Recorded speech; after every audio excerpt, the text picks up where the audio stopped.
welcome to the Joe Cortez Show here in Las Vegas, Nevada, the entertainment capital of the world. We'll say hello to my dear friend, my co-host, Shelley Stevens. Today we have special guests on the show. We have Mark Yuzuik and Yolanda Martinez. Thank you for being on the show today. Well, thanks for having us, Joe. Appreciate it. We're going to have some fun today. Well, I'm just glad to see Shelley here. It's been quite a while since we got to see her, you know. And I just look at that. That's a beautiful smile. You guys used to travel together on the ship with your husband, Wesley. Yeah, that's where we met. Tell me a little bit about your experiences on the ships. Well, we do a lot of hypnosis shows, seminars, events, motivational speaking all over. Mm-hmm. And we were hired to go on the cruise ships to do some of that. This was years ago, probably 10 years ago, 12 years ago. And we met up, you know, we got to see Wes and Shelley, and I'm like, man, that's just an amazing couple right there. Great talent, and got to know them. And then we started knowing personal things about them. And we say we wouldn't say any personal things, but I just got to tell you. It's like family. That's family. Look at that. Look at her smile, see? Yeah, we got to know some personal things about you, too. Especially the fact that you were living here in Vegas, and we were living here in Vegas, and we had no idea. Yeah. And then once we met, it was love at first sight, well, and then there you go, right? It's the convention that we met at, you know, that made that happen, you know, the stop bedwetting. Not only that, you don't like music. No, I don't He's really not a like music fan, but he wanted to see your guys' show every time you guys were on. Oh, so I was like, wow. okay, I took advantage because I love music. Oh, so. I feel Tell me about special. you love music. What else do you love? What do you do? What's in your life? What are you doing? Well, Everything. Well, I was a model for 25 years, and then I taught for 10 years. You taught what? Elementary school. Elementary school. Yeah, the little ones. It was a lot of fun. I actually miss it. It was just too political for me. So I went on my own and just continued the modeling. And then I met Mark and got to travel and life begins. do some other ventures with him.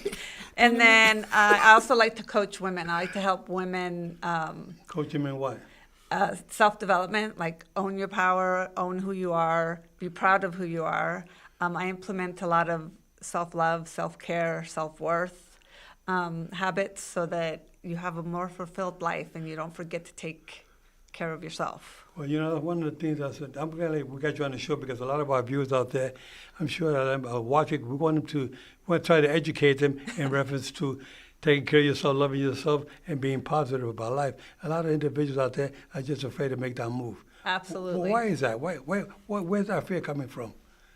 I think a lot of it comes from how you grew up, and you choose to either continue in the same pattern or you make a different choice.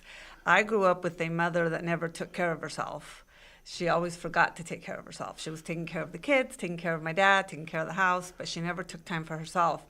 So I made a decision to go the complete opposite, and I was like, no, I have to take care of myself first before I can take care of anybody else. Did that come from home? Did somebody at home tell you, take care of yourself, make things positive for yourself? Was your mother telling you, try to drive you in that direction? No, You did I on had your own? very strict Mexican parents, especially my dad. Okay. For us, it was the women were to go to school and then get a job or get married and have kids. That was it. That was it. For me, it was, no, there's something out there that's bigger than me just catering to a man or taking care of kids or taking care of a house. I had bigger ambitions that I wanted to do. Is that the culture of Mexican? Is that their culture? I think it's, especially when you come from, being a migrant worker, they don't have big dreams. Their whole vision is make your life better here by having a job, working hard, and, having a roof over your head. They don't really implement that. There's very few Latin or Mexican families that have implemented like having bigger dreams outside of what you're doing. Well, do you think that 20 years ago, 30 years ago is a lot different than what it is today because of what's going on, social media? You can basically self-educate yourself with so much on social media. Is that correct? Yeah. There's a lot more available for young kids now than back when we were growing up. You get these little kids in the crib, they're playing with a little tablet, playing games on a tablet. No wonder they're so damn smart. The kids, I tell you, they're unbelievable. Oh, yeah. I love them. I like to see them. You know how they're 2 or 3 years old, they're talking so good already. Yeah. They know so much. You get kids that are like little genius these days. Well, he used to always say when we implemented our, like, scanning a barcode or going onto Facebook and following his page, he would always say, if you don't know how to do it, ask a 10-year-old. He'll tell you how to do it. Exactly. That's so That's true. for sure. Now, Mark, tell me a little bit about what's going on. What's on the horizon for you right now? Well, I want to add to Yolanda's story when she says growing up as a migrant family. She was a migrant worker from 7 to 17. Right, till She you graduate- worked. Until you guys graduated So she high school. really values her time, respect people. So she doesn't think she's entitled to anything. She really earned everything she's accomplished, which makes, then you appreciate things Yeah, more in exactly. life, And, we grew up totally different. I left home at 12 years old. Yeah. So you got to learn to make it. You know how it is, Joe. You don't, Right. if things ain't handed to you, and you don't go steal them, you got to earn them. And that's where I always looked at it. I earned it, I feel like I got a great break in life. I do what I wanted to do. And you did it. I did it. Everybody told me I couldn't do it. And I said, well, good. That means you can't do it, so I can do it. So So you got into hypnosis, entertainment Yeah, business. hypnosis. You're a speaker. You're a coach. Yeah, I've done hypnosis for 32 years. Yeah. Probably 15,000 shows. God. Yeah. See? That's how I met Shelley. I've been around the world. So we do all the motivational thing, but it's like, people wake up and everyone says, well, you can't hypnotize me. I go, oh, really? And then I go, let me ask you this. Do you wake up and you procrastinate because you want to? Do you have fear because you want to? They go, no. I said, well, whose mind is it? You're already hypnotized because Exactly. hypnosis is influence and persuasion. Exactly. Being influenced by TV and all that other stuff out there, man. Well, that's one thing about individuals out there. They get influenced sometimes by the bad people. Yeah. That's right. And that's when you get in trouble. Yeah. And sometimes they're influenced not intentionally by somebody bad. However, is it possible they got bad advice from somebody that was trying to protect them That's what happens in life. and they don't grow? And that's why Yolanda comes in, coaches them. And she said, wait a minute, stop right That's there. right. You got a big Stop, stop sign there. Stop. Pare ahí mismo. Sí. Right? Vamos para adelante. And you correct them, right? Correct. Okay. She's my hero, I'm telling you. She has a program. Tell them about your program, 21 Days with Yolanda. I've spent a lot more than 21 days with you in all sorts of things. And now look at her. Now look at her. Well, I'm very glad you guys are doing that. You're an author. Now, what have you done? Can you tell us a little bit about what that you I've co-authored with Jim Brett. I did a couple of articles in a magazine. Okay. And a lot of my talk is about, having the self-confidence to not believe what society tells women that they need to be. Be who you want to be as a woman. So my whole motto is be the woman you needed as a child. Right.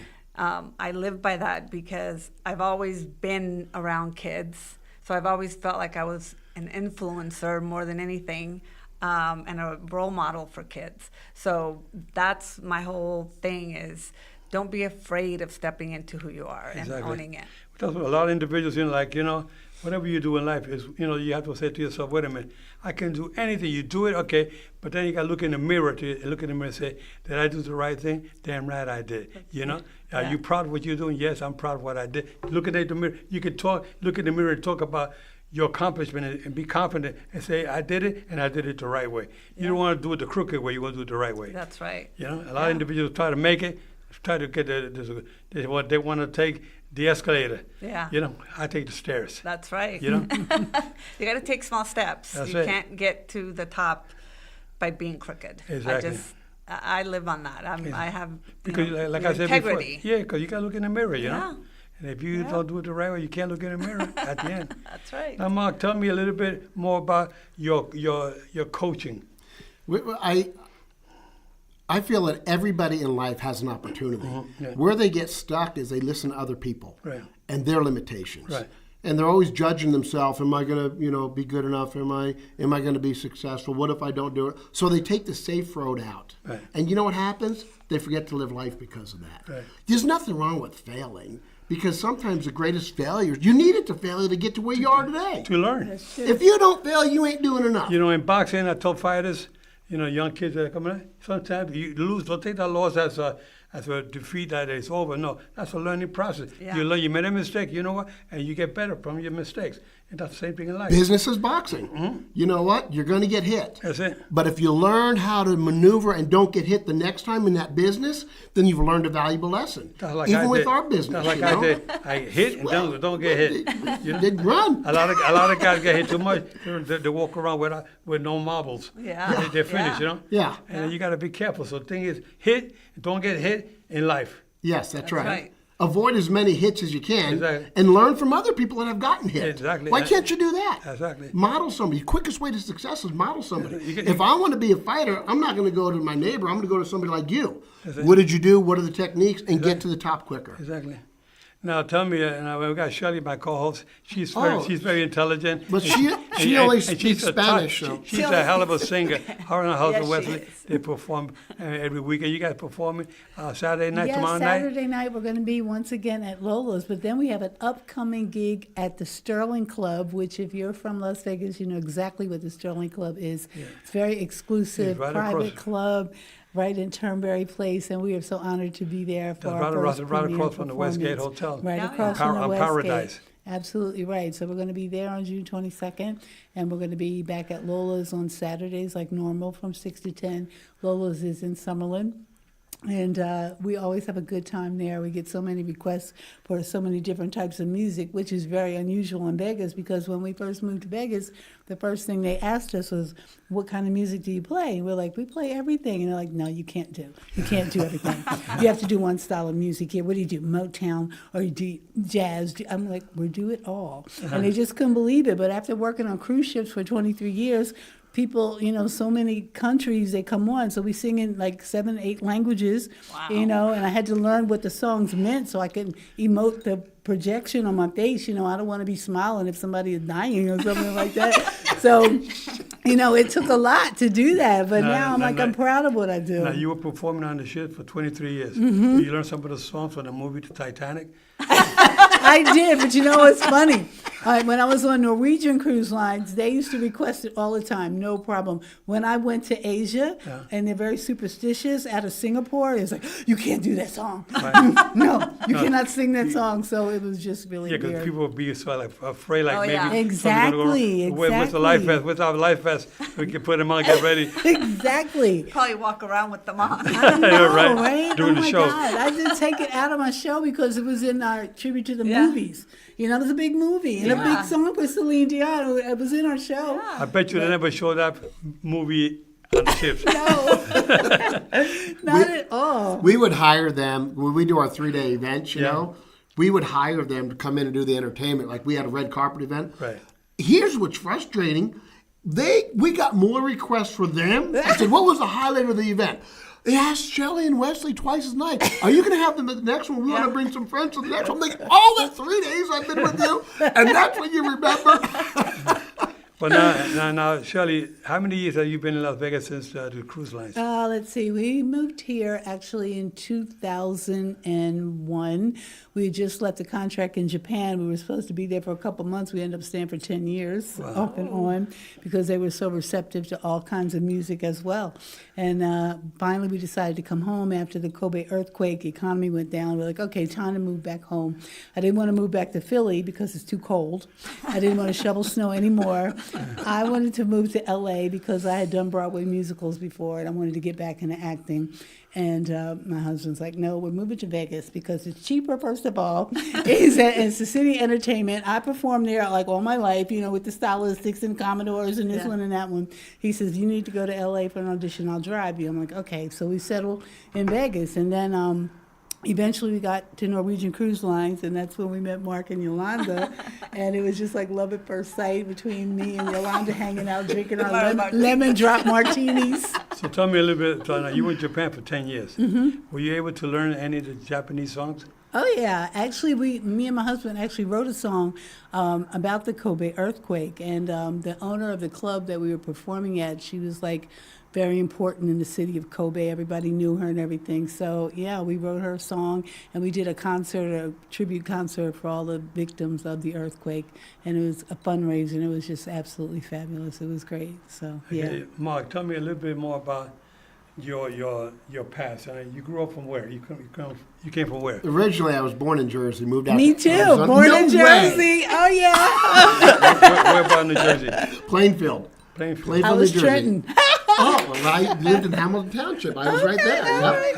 And I Your came from neighbors. Hackensack. Oh my God. Yeah. Baby neighbors. I lived in Hackensack 6 years before I moved to Vegas. Yeah. Wow. I've been in Vegas now 32 years. Wow, I've been in 21 since 2001. That's when we moved in here. Yeah. Okay? You moved Yeah, here. we I've moved o- here I've the same we've- time. I've only been here 16 years. I lived in LA for 13, and then I lived in San Diego for 5. So you were teaching elementary school where, in California? Yeah, Okay. in the San Fernando Valley. San Fernando. Yeah, I was a That's bilingual. that's up north, California, is it? Close It's to Southern north? Cal. Southern, Southern. yeah. Your parents are moved to North California. We were, my When you mom were- moved us when you was to a San young kid. Jose. Yeah, Yeah, yeah. San Jose. But I grew up in Oregon and Washington. Oh, okay. Yeah, Okay. yeah. I think it's amazing how we can sit here and talk about the good old days, and the history, the memories you can come back and Oh, think yeah. about.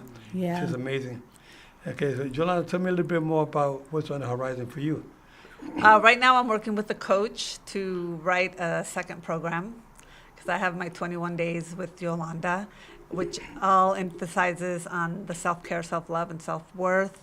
We get down to the deep and dirty of like, what are you holding on to that's holding you back from owning who you are? Okay.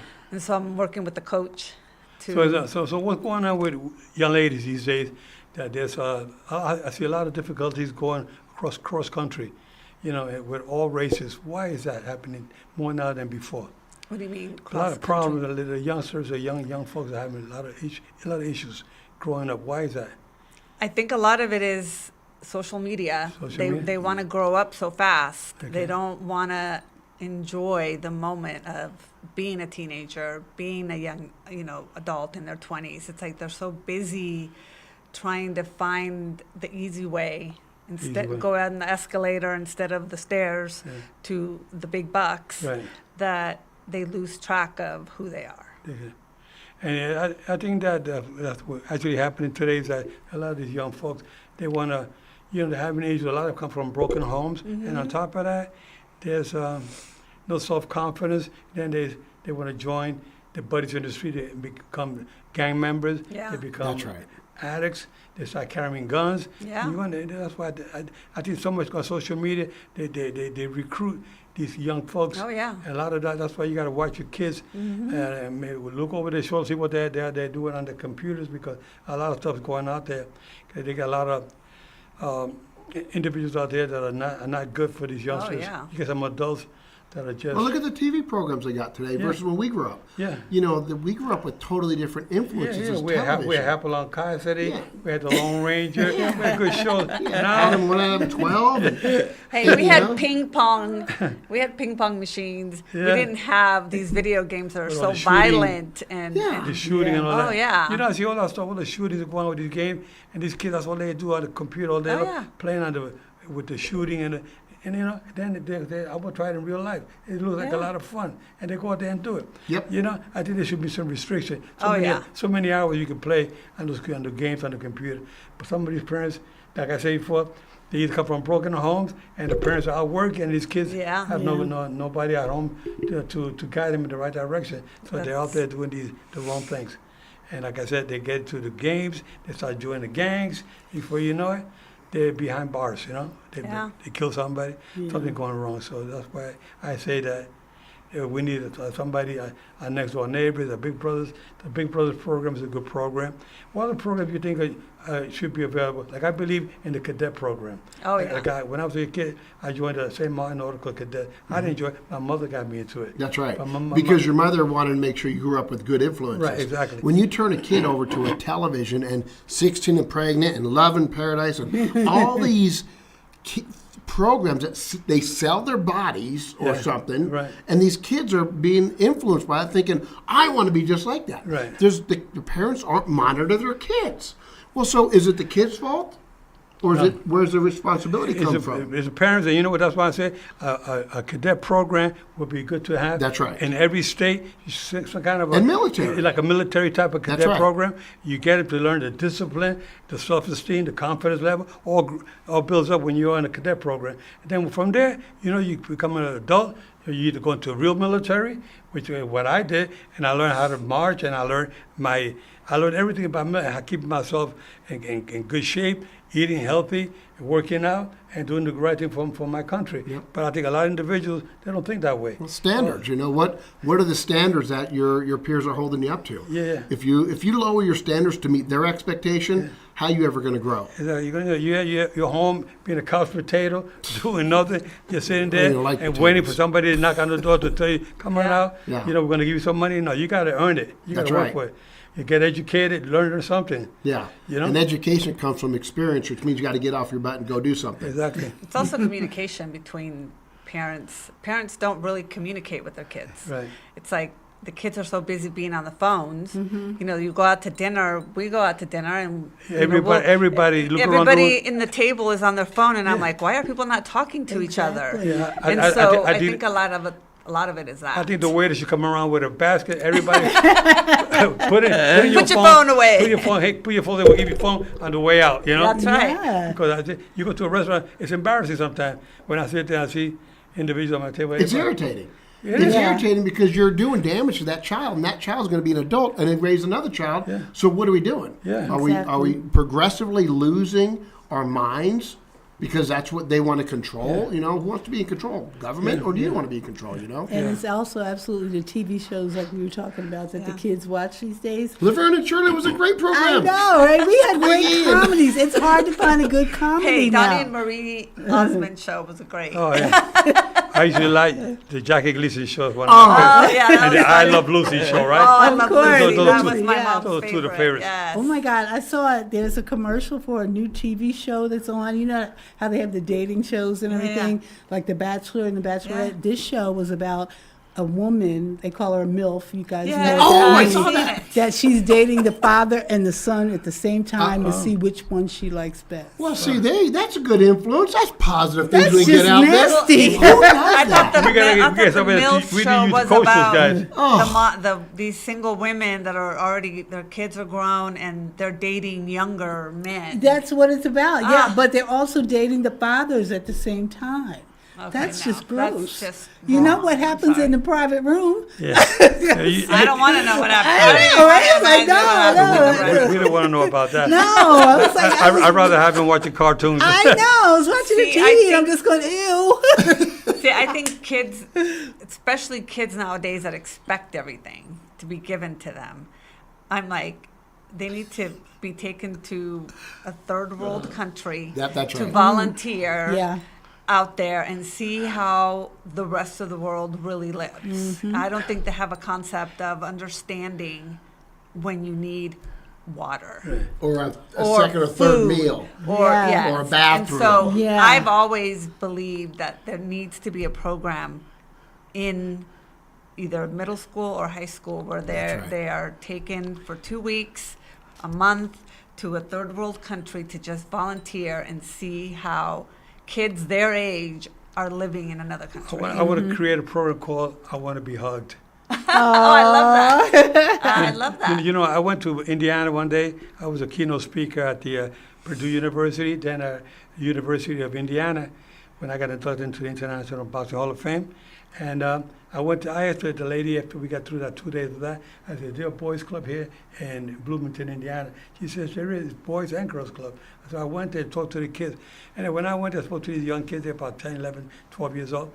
And they were sitting on the floor, and I was talking to them for about a half hour, how I grew up, and how I was a member myself of I'm a product of the Boys Club of New York when I won the championships in Golden Gloves. And so to these kids, at the end, they all wanted an autograph, so they were either on the shirt or the pants. Then at the end, there's one little kid, little chubby kid. At the end, he was by himself. He came up to me. I said, well, you want an autograph? He said, Mr. Cortez, I don't want an autograph. I said, what do you want? He said, all I want is a hug. Oh. That was That's that great. was very special. Oh, yeah. And you remember those moments because they meant something. But more importantly, it meant something to him, and it'll shape his life to know that no matter what he is, what he looks like, who he is, he knows that someone loved him who was a figure that was a higher standards than himself. Well, let me tell you one thing. I'll never forget that for the rest of my life. Never will. That's right. Yeah, that's one of the best moments of That's my the life. moments. That's right. When that kid told me all I want is a hug. And you learn so much from that. How long ago was that? 12 years ago. Yeah, and you'll remember it Yeah. for Yeah. From the rest of my life. And the best memory I have of the speaking engagement at Purdue, where my grandson just graduated from last year, and Indiana, University of Indiana. You know, that was great, but you know what? That little kid, Yeah. that's what touched my heart. Oh, yeah. You know?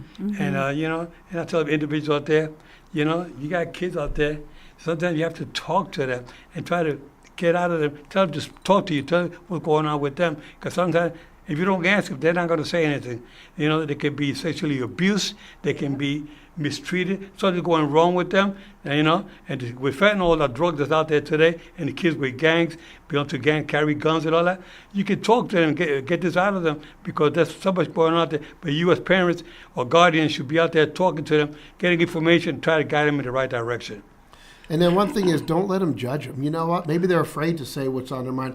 There's no right or wrong answer. Right. And if you can accept somebody and realize that's their story, that's their event they're experiencing, Exactly. you don't have to tell them, well, that's not the way it was. It is the way it is for them. Exactly. Yeah. So then you get to coach them to say, you know, give the options of, Exactly. of what else can be out there, you know. Exactly. Absolutely. There's a lot of I hope you got opportunity. a picture of hugging that kid. I do. Fantastic. Matter of fact, I put it online. One day I tried to track him down, and I called up, and a couple of years after I was there, I said, you know, I got to see how the kid is doing, because I wonder, he Yeah. got to be maybe 20 years old now, 21, 22.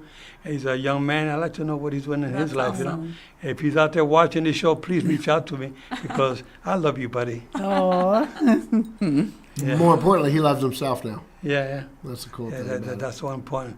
And you know, the thing is that you individuals out there have to show the love and care to individuals out there. Don't have to be your own kid. It could be somebody else's kid.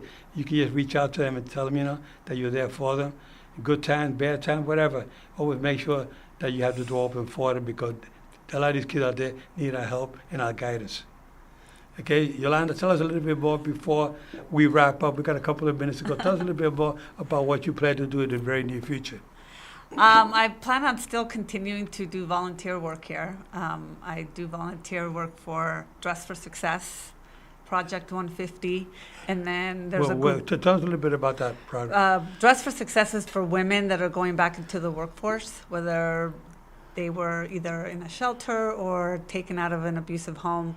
And now they're helping them to get back into the workforce. So they provide the clothes, the training. They'll show them how to do makeup. How about living for them? Living facilities? I don't know if they do living facilities. They might. I don't know. I haven't worked that intense with them. I've done a lot of donations, and I've worked a couple of their events. And then Project 150 is for homeless high school kids that live here in Vegas. Right. Well, And we've donated a lot of clothes. We're actually talking about doing something with them where he can come in and speak to the young boys, and I'll come in and speak to the girls. well, I'd like to be invited one day so I can talk to them about Oh, my growing up absolutely. from a broken home myself, and how I succeeded in my life. Oh, that would be that great. would be great. Yes. And We're I actually could going to go meet with the woman that runs it in North You know, Las I was a Vegas. 6-time Golden Glove champion, and when they looked at me, they said, "You got to be kidding! You're too damn skinny." What the hell? I was 100. I won my first Golden Glove championship in Madison Square Garden. I was a 112-pound champion, 112 pounds, and then I won 6 Golden Glove championships, including the nationals. I was number 1 in the whole country. Wow. And then I was only 17 years of age, and I knocked out 2 guys the same night in Madison Square Garden. Really? Wow. Nobody knows. We've been looking to see who's knocked out 2 guys the same night, semifinals and finals for the Eastern Golden Glove Championship. They're looking to see if they can't find nobody who ever did that before. And they don't have the tournaments anymore, Wow. where you can fight twice in one night. Wow. Wow. You know? But that was it, and that's what I like to talk to these young kids about. How they made fun of me, how I was being bullied in school and bullied in my neighborhood. But you know what? I said, no, I'm not going to let these these guys continued to bully me. I became a fighter. And my brother Mike as well. My brother was also Golden Glove champion, 5-time Golden Glove champion. He turned pro at the age of 18. I turned pro when I was 18. And, you know, and I say to myself, and I tell you guys out there, don't be afraid to go forward and make it happen and pay it forward, because life is short. You only got so much time to live. Go out there and help out individuals to get them on the right track, because they definitely need our help. Well, thank you so much, Thanks for Mark having us. and Yolanda Appreciate it, Bill. and Shelley. Thank you all for being on the show again today. We wish you very much, and we'll catch you guys next week. Keep your guards up at all time. Undisputed champ, Mark right here, Mark Yuzuik, and Yolanda Martinez. Thank you. Good night. See you guys next week.